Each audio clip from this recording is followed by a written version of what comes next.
ಸ್ನೇಹಿತರ welcome back to Mahi masters YouTube channel. ನಾನು ನಿಮ್ಮ ಮಹಿಗೌಡ ಮಾತಾಡ್ತಿರೋದು. KCET ವಿದ್ಯಾರ್ಥಿಗಳದ್ದು ರ್ಯಾಂಕಿಂಗು ಯಾರ್ದಾದ್ರೆ 50 to 1 lakh ರೇಂಜಲ್ಲಿ ಆದ್ರೆ ಬಂದಿದೆಯೋ, ಸೊ ಇಂತಹ ಸ್ಟೂಡೆಂಟ್ಸ್ ಹೇಳ್ತಿದ್ದಾರೆ, ಸರ್ ನಮ್ದು ರ್ಯಾಂಕಿಂಗು 50,000 ಬಂದಿದೆ, 60,000 ಬಂದಿದೆ, 70,000 ಬಂದಿದೆ, ನಮಗೆ ಕಾಲೇಜ್ ಸಿಗುತ್ತಾ ಇಲ್ವಾ ಅಂತ ಹೇಳ್ಬಿಟ್ಟು. ಸೊ ಸಾಕಷ್ಟು ಸ್ಟೂಡೆಂಟ್ಸ್ ಇದನ್ನ ಕೇಳ್ತಿರುವಂತದ್ದು. ಓನ್ಲಿ ಇಂಜಿನಿಯರಿಂಗ್ ಸ್ಟೂಡೆಂಟ್ಸ್ ಮಾತ್ರ ನನಗೆ ಪ್ರತಿನಿತ್ಯ DM ಮಾಡ್ತಿರುವಂತದ್ದು. ಸರ್ ನಂದು ರ್ಯಾಂಕಿಂಗ್ 70,000 ಬಂದಿದೆ, ನನಗೆ ಸೀಟ್ ಸಿಗುತ್ತೋ ಇಲ್ವೋ, ನಂದು 80,000 ಬಂದಿದೆ ಅಂತ ಹೇಳ್ಬಿಟ್ಟು. ಸೊ ಇವತ್ತಿನ ಈ ವಿಡಿಯೋದಲ್ಲಿ ಕಂಪ್ಲೀಟ್ ಅಪ್ಡೇಟ್ಸ್ ಅನ್ನ ಕೊಡ್ತೀನಿ. ನಿಮ್ಗೆ ಸೀಟ್ ಸಿಗುತ್ತಾ ಇಲ್ವಾ, ಸಿಗೋದಾದ್ರೆ ನೀವು ಯಾವ ರೀತಿ ಮಾಡಬೇಕು ಏನು ಅಂತ ಹೇಳ್ಬಿಟ್ಟು ಖಂಡಿತವಾಗ್ಲೂ ವಿಡಿಯೋ ಹೆಲ್ಪ್ಫುಲ್ ಆಗಿರುತ್ತೆ. ವಿಡಿಯೋನ ಕಂಪ್ಲೀಟ್ ಆಗಿ ವಾಚ್ ಮಾಡಿ. ಹಾಗೆ ಚಾನಲ್ಗೆ ಲೈಕ್ ಸಬ್ಸ್ಕ್ರೈಬ್ ಮಾಡ್ಕೊಳ್ಳಿ. ಈಗ ಲೈಕ್ ಸಬ್ಸ್ಕ್ರೈಬ್ ಮಾಡ್ಕೊಂಡಿದ್ದೀರಾ ಅಂತ ಅಂದ್ರೆ ಮುಂದೆ ಬರುವಂತಹ ಎಲ್ಲಾ ತರದ KCET 2026 ಕೌನ್ಸಿಲಿಂಗ್ ಅಪ್ಡೇಟ್ಸ್ ಅನ್ನು ಆದ್ರೆ ಪಡ್ಕೋತೀರಾ. ಮೊದಲಿಗೆ ನೋಡಿ, KCET ವಿದ್ಯಾರ್ಥಿಗಳಿಗೆ ಈಗಾಗಲೇ ನಿಮ್ಮ ಒಂದು ರಿಸಲ್ಟ್ ಆದ್ರೆ ಅನೌನ್ಸ್ ಆಗಿರುವಂತದ್ದು. 6ನೇ ತಾರೀಕು ರಿಸಲ್ಟ್ ಅನೌನ್ಸ್ ಆಗಿದೆ, ಜೊತೆಗೆ ಆಪ್ಷನ್ ಎಂಟ್ರಿ ಬಂದ್ಬಿಟ್ಟು 10ನೇ ತಾರೀಕು ಶುರು ಆಗುತ್ತೆ ಅಂತ ಹೇಳ್ಬಿಟ್ಟು ಹೇಳಿದ್ದಾರೆ. ಇನ್ನ ಇವತ್ತಿಂದ ಸೀಟ್ ಮ್ಯಾಟ್ರಿಕ್ಸ್ ಮತ್ತೊಂದು ಎಲ್ಲಾ ತರದ ಅಪ್ಡೇಟ್ಸ್ ಅನ್ನ ಕೊಡ್ತಾ ಹೋಗ್ತಾರೆ. ಸೊ ರಿಸಲ್ಟ್ ಅನ್ನ ನೋಡಿದ ಆದ್ಮೇಲೆ ಇಲ್ಲಿ ಸ್ಟೂಡೆಂಟ್ಸ್ ರ್ಯಾಂಕಿಂಗ್ ಯಾರ್ದಾದ್ರೆ ಎಬೋ 50,000 ಎಬೋ 1 lakh ಬಂದಿದೆಯೋ ಇಂತಹ ಸ್ಟೂಡೆಂಟ್ಸ್ ಕೇಳ್ತಿದ್ದಾರೆ, ಸೊ ನಮಗೆ ಇಂಜಿನಿಯರಿಂಗ್ ಕಾಲೇಜಲ್ಲಿ ಸೀಟ್ ಸಿಗುತ್ತಾ ಅಂತ ಹೇಳ್ಬಿಟ್ಟು. ಸ್ಟ್ರೈಟ್ ಫಾರ್ವರ್ಡ್ ಆಗಿ ಹೇಳೋದಾದ್ರೆ 100% ಆಗಿ ಸೀಟ್ ಆದ್ರೆ ಸಿಗುತ್ತೆ. ಸೊ ನಾನು ನಿಮ್ಗೆ ಲೈವ್ ಪ್ರೂಫ್ ಸಹ ತೋರಿಸ್ಕೊಡ್ತೀನಿ, ಯಾಕೆ ಸೀಟ್ ಸಿಗುತ್ತೆ, ಯಾವ ರೀತಿ ಸಿಗುತ್ತೆ ಏನು ಅಂತ ಹೇಳ್ಬಿಟ್ಟು ಕೇಳ್ಬೋದು. ಈಗ ನಿಮ್ಗೆ 10ನೇ ತಾರೀಕು ಆಪ್ಷನ್ ಎಂಟ್ರಿ ಆದ್ರೆ ಶುರು ಆಗುತ್ತೆ. ಆಪ್ಷನ್ ಎಂಟ್ರಿ ಶುರು ಆದಾಗ ನೀವು ಯಾವ ರೀತಿ ಆಪ್ಷನ್ ಎಂಟ್ರಿನ ಮಾಡ್ತೀರಾ, ಆ ಒಂದು ಆಪ್ಷನ್ ಎಂಟ್ರಿ ಲಿಸ್ಟ್ ಗೆ ಯಾವ ರೀತಿ ಕಾಲೇಜಸ್ ಅನ್ನ ಆಡ್ ಮಾಡ್ತೀರಾ, ಆ ಒಂದು ಕಾಲೇಜಸ್ ಅನ್ನ ಯಾವ್ದು ಆಡ್ ಮಾಡ್ಬೇಕು, ಅದನ್ನ ಯಾವ ರೀತಿ ಸೆಲೆಕ್ಟ್ ಮಾಡಬೇಕು, ಯಾವ ರೀತಿ ವೆರಿಫೈ ಮಾಡಬೇಕು ಅಂತ ಏನಾದ್ರೂ ನೀವು ಕಲ್ತ್ಕೊಬಿಟ್ಟಿದ್ದೀರಾ ಅಂತ ಅಂದ್ರೆ ಈಸಿಯಾಗಿ ನಿಮ್ಗೆ ಸೀಟ್ ಆದ್ರೆ ಸಿಗುತ್ತೆ. ಹೌದು ನಿಜಾನೇ, ಸೀಟು ಸಿಗದೆ ಇರುವಂತಹ ಚಾನ್ಸಸ್ ಇರುತ್ತೆ, ಪಾಸಿಬಿಲಿಟೀಸ್ ಇರುತ್ತೆ. ಯಾವ ರೀತಿ ಅಂತ ಅಂದ್ರೆ, ಸೊ ಎಕ್ಸಾಂಪಲ್ ಆಗಿ ಹೇಳ್ತೀನಿ, ನಾನೇ ಒಂದು KCET ಸ್ಟೂಡೆಂಟ್ ಅಂತ ಅನ್ಕೊಳ್ಳಿ, ಅಂದ್ರೆ ಅಸ್ಯೂಮ್ ಮಾಡ್ಕೊಳ್ಳಿ. ಸೊ ನನ್ನ ರ್ಯಾಂಕಿಂಗ್ ಬಂದ್ಬಿಟ್ಟು ಒಂದು 70,000 ಇಲ್ಲ ಅಂತಂದ್ರೆ ಎಬೋ 1 lakh ಬಂದಿದೆ. ನಾನೇನ್ ಮಾಡ್ತೀನಿ ಅಂತ ಅಂದ್ರೆ ಬೆಂಗಳೂರಲ್ಲಿ ಇರುವಂತಹ ಟಾಪ್ ಇಂಜಿನಿಯರಿಂಗ್ ಕಾಲೇಜ್ ಅನ್ನು ಮಾತ್ರ ಆಪ್ಷನ್ ಲಿಸ್ಟ್ ಗೆ ಆಡ್ ಮಾಡ್ತೀನಿ. ಅವಾಗ ನನಗೆ ಸೀಟ್ ಸಿಗುತ್ತಾ ಅಂತ ಅಂದ್ರೆ 100 ಅಲ್ಲ 200% ನನಗೆ ಸೀಟ್ ಆದ್ರೆ ಸಿಗೋದಿಲ್ಲ. ಯಾಕಂತ ಅಂದ್ರೆ ನಾನು ಯಾವ್ದು ಟಾಪ್ ಇಂಜಿನಿಯರಿಂಗ್ ಕಾಲೇಜ್ ಅನ್ನ ನನ್ನ ಒಂದು ಆಪ್ಷನ್ ಲಿಸ್ಟ್ ಗೆ ಆಡ್ ಮಾಡಿದ್ನೋ ಆ ಒಂದು top engineering college cut off ಬಂದ್ಬಿಟ್ಟು ನನ್ನ ಒಂದು ಕ್ಯಾಟಗರಿಗೆ ಒಂದು 5,000 ಇರುತ್ತೆ, ಇಲ್ಲ ಅಂತಂದ್ರೆ 6,000 ಇರುತ್ತೆ. ಸೊ ಕಟ್ ಆಫ್ 6,000 ಇತ್ತು ಅಂತ ಅಂದ್ರೆ ಆ ಒಂದು ಕಾಲೇಜಲ್ಲಿ ಯಾವ ರೀತಿ ಸೀಟ್ ಅಲಾಟ್ಮೆಂಟ್ ಮಾಡಿರ್ತಾರೆ ಅಂತ ಅಂದ್ರೆ ಬಿಲೋ 6,000 ಇರುವಂತಹ ಸ್ಟೂಡೆಂಟ್ಸ್ ಮಾತ್ರನೇ ಒಂದು ಸೀಟ್ ಅಲಾಟ್ಮೆಂಟ್ ಅನ್ನ ಕೊಡ್ತಾರೆ, ಅವರ ಒಂದು ಕಾಲೇಜಲ್ಲಿ ಅಡ್ಮಿಷನ್ ಆದ್ರೆ ಕೊಡ್ತಾರೆ. ಸೊ ನನ್ನ ರ್ಯಾಂಕಿಂಗ್ ಇಲ್ಲಿ ಎಬೋ 1 lakh ಎಬೋ 70,000 ಬಂದಿದೆಯಾ ಅಂತ ಅಂದ್ರೆ ಅವ್ರು ಯಾವ ರೀತಿ ಕೊಡ್ತಾರೆ ಹೇಳಿ. ಸೊ ನಾನು ಮಾಡಿರುವಂತಹ ಮಿಸ್ಟೇಕ್ ಏನು, ನನಗೆ ಸೀಟ್ ಸಿಗದೆ ಇರೋದಕ್ಕೆ ನನ್ನ ರ್ಯಾಂಕಿಂಗ್ ಜಾಸ್ತಿ ಬಂದಿದ್ರು ಓನ್ಲಿ ಟಾಪ್ ಕಾಲೇಜಸ್ ಅನ್ನ ಆಡ್ ಮಾಡಿದೀನಿ, ಅದಕ್ಕೆ ನನಗೆ ಸೀಟ್ ಆದ್ರೆ ಸಿಕ್ಕಿಲ್ಲ. ಸೊ ಈಗ ನನಗೆ ಸೀಟ್ ಸಿಗುವಂತಹ ಪಾಸಿಬಿಲಿಟೀಸ್ ಯಾವ ರೀತಿ ಇದೆ, ನಾನು ಯಾವ ರೀತಿ ಹೋಮ್ ವರ್ಕ್ ಅನ್ನ ಮಾಡಿದ್ರೆ ನನಗೆ ಸೀಟ್ ಸಿಗುತ್ತೆ ಅಂತ ಅಂದ್ರೆ, ಸೊ ನನ್ನ ರ್ಯಾಂಕಿಂಗ್ ಬಂದ್ಬಿಟ್ಟು ಒಂದು 70,000 ಬಂದಿದೆ. ಸೊ ನಾನು ಏನ್ ಮಾಡ್ತೀನಿ, KE ಅಫಿಷಿಯಲ್ ವೆಬ್ಸೈಟ್ ಬರ್ತೀನಿ. ಇಲ್ಲಿ ಇಂದಿನ ವರ್ಷದ ಪ್ರವೇಶ ವಿವರಗಳು ಅಂತ ಇದೆ, ಇಲ್ಲಿ ಬಂದ್ಬಿಟ್ಟು UGCET 2025 ಅಂತ ಕ್ಲಿಕ್ ಮಾಡ್ತೀನಿ. ಇಲ್ಲಿ ಕ್ಲಿಕ್ ಮಾಡಿದ ಆದ್ಮೇಲೆ ನೀಟಾಗಿ ನೋಡ್ಕೋತೀನಿ ನಾನು. ಇಲ್ಲಿ ಕಟ್ ಆಫ್ ಅಂತ ಹೇಳ್ಬಿಟ್ಟು ಮೊದಲ ಸುತ್ತಿನ ಕಟ್ ಆಫ್, 2ನೇ ಸುತ್ತಿನ ಕಟ್ ಆಫ್, 3ನೇ ಸುತ್ತಿನ ಕಟ್ ಆಫ್ ಅಂತ ಇರುತ್ತೆ. ಅದು ಕಾಣಿಸಿದ ಆದ್ಮೇಲೆ ಅದರ ಮೇಲೆ ಕ್ಲಿಕ್ ಮಾಡ್ತೀನಿ. ಕ್ಲಿಕ್ ಮಾಡಿದಾಗ ನನಗೆ ಈ ರೀತಿಯಾಗಿ ಒಂದು ಹೋಮ್ ಪೇಜ್ ಆದ್ರೆ ಬರುತ್ತೆ. ಸೊ ಆಗ ನಾನು ಏನ್ ಮಾಡ್ತೀನಿ ಅಂತ ಅಂದ್ರೆ, ಮೊದಲಿಗೆ ಇಲ್ಲಿ ಎಲ್ಲಾ ತರದ ಕಾಲೇಜಸ್ ಅನ್ನ ನೋಡ್ತಾ ಹೋಗ್ತೀನಿ. ಕಾಲೇಜಸ್ ಅನ್ನ ನೋಡಿದ ಆದ್ಮೇಲೆ ಈ ರೀತಿಯಾಗಿ ಝೂಮ್ ಮಾಡ್ತಾ ಹೋಗೋದ ಆದ್ರೆ, ಸೊ ಕಾಲೇಜ್ ಕೋಡ್ ಬಂದ್ಬಿಟ್ಟು E011M, ಇಲ್ಲಿ MVJ college of engineering Bengaluru autonomous near ಅಂತ ಇಲ್ಲಿರುವಂತದ್ದು.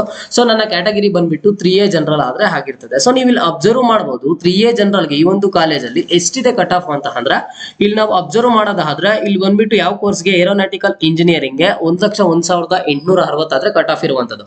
ಅಂದ್ರೆ 1 ಲಕ್ಷ ಒಳಗಡೆ ಇರುವಂತಹ ಈ ರ್ಯಾಂಕಿಂಗ್ ಯಾರ್ದು ಬಂದಿರುತ್ತೋ ಅಂತಹ ಸ್ಟೂಡೆಂಟ್ಸ್ ಎಲ್ಲರೂ ಸಹ ಅಲ್ಲಿ ಅವರಿಗೆ ಅವ್ರ ಸೀಟ್ ಆದ್ರೆ ಕೊಟ್ಟಿರ್ತಾರೆ. ಜೊತೆಗೆ ಕೆಮಿಕಲ್ ಇಂಜಿನಿಯರಿಂಗ್ ಅಂತ ಇದೆ, ಇಲ್ಲಿ ನೀವು ಅಬ್ಸರ್ವ್ ಮಾಡಬಹುದು 1,51,000 ಇಲ್ಲಿ 251 ರ್ಯಾಂಕಿಂಗ್ ಆದ್ರೆ ಇರುವಂತದ್ದು. ಸೊ ಈ ರೀತಿಯಾಗಿ ಏನ್ ಮಾಡ್ಬೇಕು ಅಂತ ಅಂದ್ರೆ, ಮೊದಲಿಗೆ ನಾನು ಯಾವ ಕೋರ್ಸಿಗೆ ಜಾಯಿನ್ ಆಗ್ಬೇಕು ಅಂತ ಅನ್ಕೊಂಡಿದೀನಿ. ನಾನು ಫಸ್ಟ್ ಡಿಸೈಡ್ ಆಗ್ಬೇಕು, ನಾನು ಯಾವ ಕೋರ್ಸಿಗೆ ಹೋಗ್ಬೇಕು, ಕಂಪ್ಯೂಟರ್ ಸೈನ್ಸ್ಗೆ ಹೋಗ್ಬೇಕಾ, ಏರೋನಾಟಿಕಲ್ ಇಂಜಿನಿಯರಿಂಗ್ ಹೋಗ್ಬೇಕಾ, A&ML ಹೋಗ್ಬೇಕಾ ಏನು ಅಂತ ಹೇಳಿ ನೋಡ್ಕೋತೀನಿ.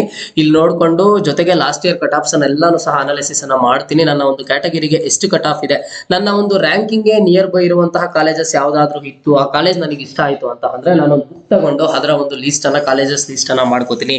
ಸಿಂಪಲ್, ಎಲ್ಲರೂ ಇಷ್ಟೇ ಮಾಡ್ಬೇಕಾಗಿರುವುದು. ಇಂಜಿನಿಯರಿಂಗ್ ಕಾಲೇಜು ನೀವು ಯಾವ ಕಾಲೇಜನ್ನ ಹೋಗ್ಬೇಕು ಅಂತ ಅನ್ಕೊಂಡಿದೀರಾ, ನಿಮ್ಮ ಒಂದು ಮೈಂಡ್ ಅಲ್ಲಿ ಯಾವ ಕಾಲೇಜಸ್ ಇದೆಯೋ ಎಲ್ಲಾ ಕಾಲೇಜಸ್ ಈ ಒಂದು ಕಟ್ ಆಫ್ಸ್ ಅಲ್ಲಿ ಮೆನ್ಷನ್ ಆಗಿರುತ್ತೆ. ಜಸ್ಟ್ ಆ ಒಂದು ಕಟ್ ಆಫ್ ಅನ್ನ ಓಪನ್ ಮಾಡಿ, ಈಗ ನೀವು ಕಂಪ್ಯೂಟರ್ ಸೈನ್ಸ್ ಅಂಡ್ ಇಂಜಿನಿಯರಿಂಗ್ ಹೋಗ್ಬೇಕು ಅಂತ ಅನ್ಕೊಂಡಿರ್ತೀರಾ ಅಂಡ್ ನಿಮ್ಮ ಒಂದು ಕ್ಯಾಟಗರಿ ಬಂದ್ಬಿಟ್ಟು 3A ಜನರಲ್ ಆದ್ರೆ ಇದೆ. ಇಲ್ಲಿ ರ್ಯಾಂಕಿಂಗ್ ಬಂದ್ಬಿಟ್ಟು 19,617 ಕಟ್ ಆಫ್ ಆದ್ರೆ ಇರುವಂತದ್ದು. ನಿಮ್ಮ ಒಂದು ರ್ಯಾಂಕಿಂಗ್ ಏನಾದ್ರು 30,000 ಒಳಗಡೆ ಇದ್ರೆ ಈ ಒಂದು ಆಪ್ಷನ್ ಲಿಸ್ಟ್ ಗೆ ನಿಮ್ಮ ಒಂದು ಕಾಲೇಜಸ್ ನ ಆಡ್ ಮಾಡ್ಕೊಳ್ಳಿ. ಯಾಕಂತ ಅಂದ್ರೆ ಕಟ್ ಆಫ್ ಬಂದ್ಬಿಟ್ಟು ಇಷ್ಟೇ ಇರುತ್ತೆ ಅಂತ ಹೇಳಿ ಯಾರನ್ನು ಗ್ಯಾರಂಟಿ ಕೊಡೋದಕ್ಕೆ ಆಗೋದಿಲ್ಲ. ಒಂದು 5,000 ಜಾಸ್ತಿ ಆದ್ರೂ ಆಗ್ಬೋದು ಅಥವಾ 5,000 ಕಡಿಮೆನಾದ್ರೂ ಆಗ್ಬೋದು, ತುಂಬಾ ಡಿಫ್ರೆನ್ಸ್ ಆದ್ರೆ ಆಗೋದಿಲ್ಲ. ಇಲ್ಲ ನಾನೇನಾದ್ರೂ ಎಲೆಕ್ಟ್ರಿಕಲ್ ಅಂಡ್ ಎಲೆಕ್ಟ್ರಾನಿಕ್ಸ್ ಇಂಜಿನಿಯರಿಂಗ್ ಹೋಗ್ಬೇಕು ಅಂತ ಅನ್ಕೊಂಡಿದ್ರೆ ನನ್ನ ಒಂದು 3A ಜನರಲ್ ಬಂದ್ಬಿಟ್ಟು ಇಲ್ಲಿ ನಂದು 69,872 ಇದೆ, ನನ್ನ ರ್ಯಾಂಕಿಂಗ್ 70,000 ಬಂದಿದೆ ಅಂತ ಅಂದ್ರೆ ನಾನು ಆರಾಮಾಗಿ ಈ ಒಂದು ಕಾಲೇಜನ್ನ ನನ್ನ ಒಂದು ಆಪ್ಷನರಿ ಲಿಸ್ಟ್ ಗೆ ಆಡ್ ಮಾಡ್ಕೋಬಹುದು. ಸೊ ಇದೇ ತರಾನೇ ಸೊ ನಾನು ನಿಮ್ಗೆ ಹೇಳ್ತಾ ಇದ್ದೀನಿ. ಅಂಡ್ ಜೊತೆಗೆ ಸಾಕಷ್ಟು ಸ್ಟೂಡೆಂಟ್ಸ್ ಗೆ ಲಾಸ್ಟ್ ಇಯರ್ಸ್ ನಾನು ಹೆಲ್ಪ್ ಮಾಡಿದ್ದೀನಿ. 1,30,000 ಬಂದಿರುವಂತಹ ಸ್ಟೂಡೆಂಟ್ ಗೂ ಸಹ ಸಿ ಕಾಲೇಜ್ ಆಫ್ ಇಂಜಿನಿಯರಿಂಗ್ ಅಲ್ಲಿ 1,30,000 ಅಥವಾ ಎಬೋ 1,00,100% ಆಗಿ ಅವರ ಒಂದು ರ್ಯಾಂಕಿಂಗ್ ಸಿ ಕಾಲೇಜಲ್ಲಿ CS ಕೋರ್ಸ್ ಗೆ ಆದ್ರೆ ಅಡ್ಮಿಷನ್ ಸಿಕ್ಕಿರುವಂತದ್ದು. ಸೊ ನಾನೇನ್ ಹೇಳ್ತೀನಿ ಅಂತ ಅಂದ್ರೆ ಮೊದಲಿಗೆ ಕಟ್ ಆಫ್ ಅನ್ನ ನೋಡಿ, ಕಟ್ ಆಫ್ ಅನ್ನ ನೀಟಾಗಿ ನೋಡಿದಾಗ ನಿಮ್ಮ ಒಂದು ರ್ಯಾಂಕಿಂಗ್ ತಕ್ಕಂತೆ ಇರುವಂತಹ ಕಾಲೇಜಸ್ ಅನ್ನ ನೀವು ಆಡ್ ಮಾಡಿದೀರಾ ಅಂತ ಅಂದ್ರೆ ಇಲ್ಲಿ ಬಂದ್ಬಿಟ್ಟು ನಿಮ್ಗೆ 100% ಆಗಿ ಸೀಟ್ ಸಿಗುತ್ತೆ. ಏನ್ ಸರ್ ನೀವು ಈ ರೀತಿ ಹೇಳ್ತೀರಾ, ನಾನು ಟಾಪ್ ಕಾಲೇಜಸ್ ನ ಆಡ್ ಮಾಡ್ಬೇಕು ಅಂತ ಅನ್ಕೊಂಡಿದೀನಿ. ಅಫ್ಕೋರ್ಸ್ ಪ್ರತಿಯೊಬ್ಬರ ಮೈಂಡ್ ಅಲ್ಲೂ ಇರುತ್ತೆ ಟಾಪ್ ಕಾಲೇಜಸ್ ನ ಆಡ್ ಮಾಡ್ಬೇಕು ಅಂತ ಹೇಳಿ. ನೀವೇನ್ ಮಾಡ್ತೀರಾ, ಮೊದಲಿಗೆ ಎಲ್ಲ ಟಾಪ್ ಕಾಲೇಜಸ್ ನ ಆಡ್ ಮಾಡ್ಕೊಂಡ್ ಬನ್ನಿ. ನಿಮಗೆ ಅನುಮಾನ ಬೇಡ, ನಾನು ಟಾಪ್ ಕಾಲೇಜ್ ಆಡ್ ಮಾಡಿದ್ರೆ ನನಗೆ ಟಾಪ್ ಕಾಲೇಜ್ ಸಿಕ್ತಿತ್ತೇನೋ ಅನ್ನುವಂತಹ ಕ್ವಶನ್ ಮಾರ್ಕ್ ಆದ್ರೆ ಬೇಡ. ಸೊ ಸಿಂಪಲ್ ನೀವೇನ್ ಮಾಡ್ಬೇಕು, ಟಾಪ್ ಕಾಲೇಜಸ್ ಅನ್ನ ನಿಮ್ಗೆ ಆಡ್ ಮಾಡ್ಬೇಕು ಅಂತ ಅನಿಸ್ತಲ್ವಾ, ಸೊ ಟಾಪ್ ಕಾಲೇಜಸ್ ನೆಲ್ಲ ಆಡ್ ಮಾಡ್ಕೊಳ್ಳಿ. ಅದಾದ್ಮೇಲೆ ಅದರ ಒಂದು ಕೆಳಗಡೆ ಈ ರೀತಿ ಕಟ್ ಆಫ್ ಅನ್ನ ತೆಗೆದು ನೀವು ಇಲ್ಲಿ ಕಾಲೇಜಸ್ ಅನ್ನ ನೋಡ್ಕೊಂಡು ಆ ಒಂದು ಕಾಲೇಜಲ್ಲಿ ಕೋರ್ಸ್ ಅಲ್ಲಿ ನಿಮ್ಮ ಒಂದು ಕ್ಯಾಟಗರಿಗೆ ನಿಮ್ಮ ಒಂದು ರ್ಯಾಂಕಿಂಗ್ ಗೆ ತಕ್ಕಂತೆ ನಿಯರ್ ಬೈ ಏನಾದ್ರು ಕಟ್ ಆಫ್ ಇದ್ರೆ ಕಾಲೇಜಸ್ ಅನ್ನ ಲೀಸ್ಟ್ ಮಾಡಿ ಹಾಕಿ. ನಿಮ್ಗೆ 100% ಹಾಗಾದ್ರೆ ಅಲ್ಲಿ ನಿಮ್ಗೊಂದು ಸೀಟ್ ಅಲಾಟ್ಮೆಂಟ್ ಆದ್ರೆ ಆಗುತ್ತೆ. ಅಂಡ್ ಇನ್ನೊಂದೇನು ಅಂತ ಅಂದ್ರೆ ಇಲ್ಲಿ ಸ್ಟೂಡೆಂಟ್ಸ್ ಗೆ ಯಾರ್ದಾದ್ರೆ ಎಬೋ 1,00,000 ಬಂದಿರುತ್ತೋ 1,50,000 ಬಂದಿರುತ್ತೋ ಇಂತಹ ಸ್ಟೂಡೆಂಟ್ಸ್ ಕಟ್ ಆಫ್ ನೋಡ್ಕೊಂಡು ರ್ಯಾಂಕಿಂಗ್ ಗೆ ತಕ್ಕಂತೆ ಇರುವಂತಹ ಎಲ್ಲಾ ಕಾಲೇಜಸ್ ಅನ್ನ ಲೀಸ್ಟ್ ಮಾಡ್ಕೊಂಡು ಆಡ್ ಮಾಡಿದ್ರು ಸಹ ಫಸ್ಟ್ ರೌಂಡ್ ಅಲ್ಲಿ ಆದ್ರೆ ಸೀಟ್ ಸಿಗೋದಿಲ್ಲ. ಹೌದು, ಅಫ್ಕೋರ್ಸ್ ಫಸ್ಟ್ ರೌಂಡ್ ಅಲ್ಲಿ ಕಾಲೇಜ್ ಅವರು ಸೀಟ್ ಅನ್ನು ಆದ್ರೆ ಕೊಡೋದಿಲ್ಲ, ಬಟ್ ಸೆಕೆಂಡ್ ರೌಂಡ್ ಅಲ್ಲಿ ನಿಮ್ಗೆ 100% ಆಗಿ ಸೀಟ್ ಅಲಾಟ್ಮೆಂಟ್ ಆದ್ರೆ ಆಗುತ್ತೆ. ಸೊ ನಾನು ಮತ್ತೆ ಹೇಳ್ತಿದ್ದೀನಿ, ನಿಮ್ಮ ಒಂದು ರ್ಯಾಂಕಿಂಗ್ ಎಷ್ಟೇ ಇರಲಿ, 50,000 ಮೇಲೆ ಇರಲಿ ಅಥವಾ 1,00,000 ಮೇಲೆ ಇರಲಿ, ಟಾಪ್ ಕಾಲೇಜಲ್ಲೇ ಸೀಟ್ ಅನ್ನ ಪಡ್ಕೋಬೇಕು ಅನ್ನುವಂಥದ್ದನ್ನ ಬಿಡಿ. ನೀವೇನ್ ಮಾಡ್ತೀರಾ ಅಂತ ಅಂದ್ರೆ, ಈಗ ನೀವು ಟಾಪ್ ಕಾಲೇಜ್ ಯಾವ್ದಾದ್ರೆ ಅನ್ಕೊಂಡಿರ್ತೀರೋ ಆ ಒಂದು ಟಾಪ್ ಕಾಲೇಜ್ ಕಟ್ ಆಫ್ ಅನ್ನ ನೋಡಿ ಲಾಸ್ಟ್ ಇಯರ್ ಎಷ್ಟು ಕಟ್ ಆಫ್ ಇತ್ತು, ಅಲ್ಲೇನಾದ್ರೂ 5,000 ಕಟ್ ಆಫ್ ಇತ್ತು, ನಿಮ್ಮ ಒಂದು ರ್ಯಾಂಕಿಂಗ್ ಬಂದು 50,000 ಇದೆ ಅಂತ ಅಂದ್ರೆ ಪಾಸಿಬಲ್ ಇಲ್ಲ ಸೀಟ್ ಅಲಾಟ್ಮೆಂಟ್ ಆಗೋದಕ್ಕೆ. ನಾನು ಸ್ಟ್ರೈಟ್ ಫಾರ್ವರ್ಡ್ ಆಗಿ ಹೇಳ್ತಿದ್ದೀನಿ. ಬಟ್ ನೀವೇನ್ ಮಾಡ್ಬೇಕು ಅಂತ ಅಂದ್ರೆ ಆ ರೀತಿಯಾಗಿ ಎಲ್ಲಾ ಕಾಲೇಜಸ್ ಅನ್ನ ನೋಡಿ ಅಲ್ಲಿ ಲಿಸ್ಟ್ ಮಾಡ್ಕೊಳ್ಳಿ. ನಿಮ್ಮ ಒಂದು ಫಸ್ಟ್ ನಿಮ್ಮ ಒಂದು ಕಟ್ ಆಫ್ ಗೆ ಇರುವಂತದ್ದು, ನಿಮ್ಮ ಒಂದು ರ್ಯಾಂಕಿಂಗ್ ಗೆ ತಕ್ಕಂತಿರುವಂತ ಕಟ್ ಆಫ್ ಇರುವಂತ ಎಲ್ಲಾ ಕಾಲೇಜಸ್ ಅನ್ನ ಲೀಸ್ಟ್ ಮಾಡ್ಕೊಳ್ಳಿ. ಅದ್ರಲ್ಲಿ ನೀವು ಯಾವ ಒಂದು ಕಾಲೇಜ್ಗೆ ಸೀಟ್ ಸಿಕ್ಕಿದ್ರೆ ಹೋಗೋದಕ್ಕೆ ರೆಡಿ ಇರ್ತೀರೋ ಅದನ್ನ ಆಪ್ಷನರಿ ಲಿಸ್ಟ್ ಗೆ ಆಡ್ ಮಾಡಿ. ಜೊತೆಗೆ ಟಾಪ್ ಕಾಲೇಜಸ್ ಅನ್ನ ಆಡ್ ಮಾಡ್ಬೇಕಾ, ಟಾಪ್ ಕಾಲೇಜಸ್ ಅನ್ನ ಆದ್ರೆ ಆಡ್ ಮಾಡ್ಕೊಳ್ಳಿ. ಓಕೆನಾ, ಸಿಂಪಲ್ ಪ್ರೊಸೀಜರ್ ಈ ರೀತಿಯಾಗಿ ಇರುತ್ತೆ. ಆಪ್ಷನ್ ಎಂಟ್ರಿ ಮುಂಚೆ ನೀವು ಬುಕ್ ತಗೊಂಡು ನೀಟಾಗಿ ಈ ರೀತಿ ಹೋಮ್ ವರ್ಕ್ ಮಾಡಿದೀರಾ ಅಂತ ಅಂದ್ರೆ ಮಾತ್ರ ನಿಮ್ಗೆ ಸೀಟ್ ಸಿಗುವಂತದ್ದು.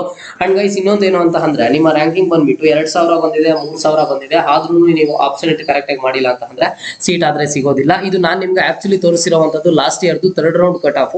ಈ ರೀತಿ ಕಟ್ ಆಫ್ಸ್ ಇಲ್ಲಿ ಬಂದ್ಬಿಟ್ಟು ನೀವು ಹಿಂದಿನ ವರ್ಷದ ಪ್ರವೇಶಗಳಲ್ಲಿ ನೋಡಿದ್ರೆ first round, second round, 3rd round cut of ಸಿಗುತ್ತೆ. ನೋಡ್ಕೊಂಡು ಎಷ್ಟು ವೇರಿಯೇಷನ್ ಆಗಿದೆ ಏನು ಅಂತ ಹೇಳ್ಬಿಟ್ಟು ಈ ರೀತಿಯಾಗಾದ್ರೆ ಚೆಕ್ ಮಾಡ್ಕೊಳ್ಳಿ. ಇಲ್ಲಿ ಎಲ್ಲಾ ತರದ ಕ್ಯಾಟಗರೀಸ್ ಆದ್ರೆ ಇರುವಂತದ್ದು ನಿಮ್ಮ ಒಂದು ಕ್ಯಾಟಗರೀಸ್ ಎಲ್ಲಾ ಕ್ಯಾಟಗರಿನೂ ಮೆನ್ಷನ್ ಆಗಿದೆ. ಒಂದ್ಸಲಿ ನೀಟಾಗಿ ಆದ್ರೆ ನೋಡ್ಕೊಳ್ಳಿ.